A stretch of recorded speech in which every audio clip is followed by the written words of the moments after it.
Assalamu alaikum wa rahmatullahi wa barakatuh. 네, 저번 시간에 이어서 이번 시간에도 자카에 관해서 알아보도록 하겠습니다. 이전 시간에는 자카의 언어적 의미가 무엇이고 그리고 어떤 그런 재산이 자카의 대상이 되는지 쭉 설명을 해드렸는데요. 저번 시간에 저희가 자카의 대상이 되는 거는 금과 은, 그리고 현금, 그리고 상거래를 위한 보유 물품 등이 자카의 대상이 된다고 설명을 드렸습니다. 자, 지금까지는 이제 현금성 자산에 관해서 지금 말씀을 드렸고요. 지금부터 알아볼 것은 이제 현금이 아닌 실물이 되는 그런 실물이 되는 그런 자카의 대상에 대해서 알아보도록 하겠습니다. 그래서 자카가 의무시 되는 또 다른 종류의 재산은 바로 이제 대지에서 수확한 곡물을 뜻합니다. 그렇지만 모든 대지 수확물이 자카의 대상이 되는 것은 아니고요. 우선 부피로 측정 가능한 것이어야 되고, 그리고 그것을 저장할 수 있어야 됩니다. 부피로 측정 가능한, 그리고 저장이 가능한 그런 수확물은 자카의 대상이 됩니다. 한국의 예를 들어봤을 때는 쌀이나 아니면은 보리 같은 것들이 자카의 대상이 되고요. 만약 쌀이나 보리가 니삽 특정량에 도달했을 때, 그리고 그것이 1년이 지났을 때, 그때는 제가 잘못 말했네요. 제가 한 번 더 다시 설명드릴게요. 그 대지 수확물은 다른 현금성 자산과는 달리 수확한 즉시 그날 곧바로 내야 됩니다. 제가 이전에 설명드렸던 것은 1년이 지나야지 자카가 된다고 했지만, 지금 제가 설명드리는 이제 곡물은 그 곡물을 수확한 그날 즉시 내야 되는 것이고요. 그리고 그 수확한 곡물이 특정량에 도달했을 때 그때 자카를 내야 됩니다. 그래서 쌀이나 보리 같은 경우는 768kg에 도달했을 때 그때 자카를 내야 됩니다. 그리고 그 자카를 낼 때 그 비율도 상황에 따라서 달라지는데요. 그래서 곡물을 이제 수확하기 위해서 이제 관계를 통해서 인위적으로 물을 댔다. 그럴 경우에는 수확물의 5%만을 내고요. 그렇지 않고 이제 하늘에서 떨어지는 비만을 의존을 해서 그런 관계 시설을 만들기 위한 노력을 하지 않았을 경우는 10%를 냅니다. 그래서 예를 들어서 쌀을 10가마니를 수확한 사람이 있다고 해봐요. 10가마니를 수확한 사람, 한 가마니가 몇 킬로죠? 보통 8kg 정도 해요. 그래서 80kg, 제가 잘못 말씀드렸습니다. 한 가마니가 한 80kg 정도 하는데 10가마니면은 800kg죠, 그쵸?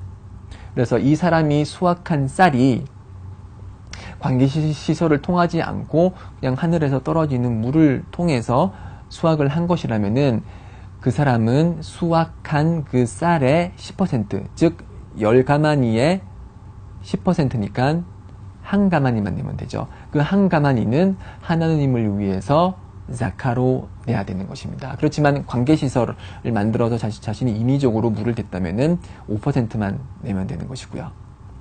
이렇게 자카가 의무가 되는 곡물은 부피로 측정이 가능해야 되고, 그리고 저장이 가능한 그런 곡물입니다. 예를 들어서 배추를 수확하고 있는 농부가 있다고 해봐요.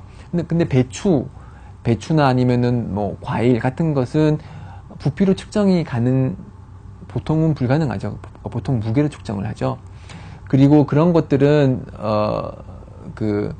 저장이 불가능하기 때문에 이제 쌀이나 보리처럼 어디에 놓아두어도 쉽게 저장을 할 수 있는 것이 아니라 냉장시설을 통해서, 특별한 장치를 통해서 그렇게 어렵게 보관해야 되는 것이기 때문에 그러한 것을 수확했을 때는 자카를 내지는 않습니다. 다만 그러한 채소나 과일을 수확을 해서 돈을 벌었는데 그 돈이 1년 동안 쓰이지 않고 특정 니삽, 예를 들어서 아까 설명드렸듯이 510만 원을 초과했을 때, 그럴 때는 10%를 내야 되지만은 그 수확한 그 물건에 대해서 자카는 내지는 않는다는 것이죠. 반대로 곡물 같은 경우는 쌀을 수확했으면은 쌀을 10가마니를 수확했으면은 한 가마니를 자카로 내야 되고 보리를 10가마니를 수확을 했으면은 보리를 한 가마니를 자카로 내야 된다는 것입니다. 또 다른 자카의 대상이 되는 것은 이제 5번째 가축들입니다. 가축은 3가지 종류가 자카의 대상이 되는데요. 소와 낙타와 양입니다. 낙타 같은 경우는 저희 한국에 없기 때문에 취급하지 않겠고요. 양도 상당히 드물죠. 그래서 예를 들어서 양은 이제 40마리의 양이 있으면 한 마리를 내는 식으로 그렇게 자카를 계산을 하고요. 소는 저희들이 이제 한우라고 해서 아주 시장 가치가 높은 그런 동물을 사육을 하는 경우가 많은데요.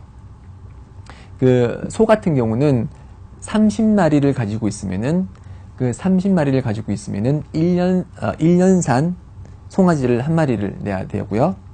40마리를 가지고 있으면은 2년산 송아지를 자카로 내야 됩니다. 그런 식으로 쭉쭉쭉 계산을 해 나가는 것입니다. 그래서 70마리의 소를 키우고 있다. 70마리의 한우를 가지고 있다. 그러면은 1년산 송아리 한 마리, 2년산 송아지 한 마리 이렇게 되고 80마리의 한우를 가지고 있다. 그러면 어떻게 해야 되죠? 2년산 송아지 2마리를 내면 되겠죠. 60마리의 한우를 가지고 있으면은 1년산 송아지 2마리를 내면 되겠죠. 자, 소는 한 번 더 제가 설명드릴게요. 30마리를 가지고 있으면은 1년산 송아지를 내야 되고, 그리고 40마리를 가지고 있으면은 2년산 송아지를 내면 됩니다. 50마리를 갖고 있으면은 2년산 송아지 그대로 내면 되고요. 60마리를 가지고 있으면은 30이 2개 모인 거기 때문에 1년 된 송아지 2마리를 내면 되겠습니다. 이런 식으로 자카를 계산을 합니다. 그렇지만 이 가축 같은 경우는 그 준비된 사료를 통해서 먹이는 경우에는 자카를 내지 않습니다. 왜냐하면은 준비된 사료가 많은 비용을 초래하기 때문에 그러한 경우에는 자카를 내지 않고요. 다만 자연 방목을 했을 경우, 그럴 경우에만 이러한 계산을 통해서 자카를 내는 것입니다. 이런 식으로 저희가 자카를 내는 방법에 대해서 알아봤고요. 그러면 이렇게 자카를 계산을 했을 때 누구에게 자카를 어떻게 쓰냐라는 문제가 남아 있겠죠. 그래서 자카를 받는 사람들은 이제 7가지 부류가 있는데 155페이지를 보시면은 7부류의 자카가 허락된 분들이 있어요. 그들 중에 이제 가장 많이 쓰이는 분들은 이제 가난한 자, 그리고 불우한 자들에 대해서는 저희가 자카를 쓸 수가 있고요. 그리고 하나님의 길에서 분투하는, 예를 들어서 이슬람 지식을 얻기 위해서 열심히 이제 노력하는 대학생 같은 경우에 자카를 쓸 수가 있죠. 왜냐하면은 그 자는 하나님을 위해서 분투하는 자이기 때문에 쓸 수가 있고요. 그리고 자카를 낼 때 예를 들어서 가난한 친척이 있다. 그러면은 가난한 친척에게 자카를 주는 것이 훨씬 더 권장되죠. 왜냐하면은 자카를 가난한 친척에게 줌으로써 가난한 자에게 주기 때문에 가난한 것에 대한 도움이 되고요. 그리고 또한 친척 관계에 있는 사람에게 주는 것이기 때문에 친척과 저와의 관계를 원활히 하는 그런 역할을 하기 때문에 만약에 친척분들 중에 가난한 분이 있다면은 그분에게 자카를 직접 건네시면 되고요. 그렇지만 주위에 이 7가지 부류를 지닌 사람, 이런 7가지 부류에 속한 사람, 무슬림이 아무도 없다. 그럴 경우에는 성원에 자신의 자카를 내시면서 제가 이러이러하니 그 성원에서 알고 계신 분들을 위해서, 그런 분들을 위해서 대신 자카를 써달라, 그렇게 맡기는 것도 허락이 됩니다. 그렇지만 기본 원칙은 자신이 알고 있는 주위의 가난한 그리고 불우한 무슬림들을 위해서 자카를 내는 것이 기본 원칙입니다. 자, 이렇게 간단히 두 강의를 통해서 자카를 내는 법을 알아봤습니다.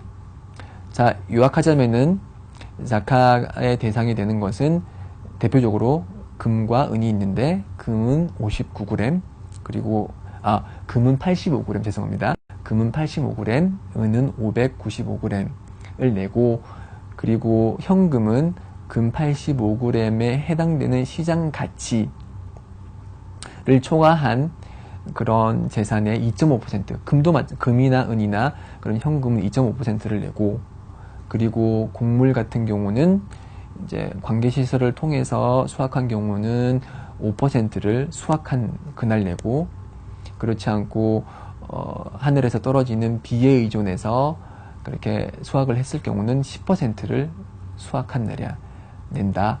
그리고 소는 30마리일 경우에 1년산 송아지를 내고 40마리일 경우에는 2년산 송아지를 내는 식으로 이렇게 계속해서 자카를 계산하면 되겠습니다.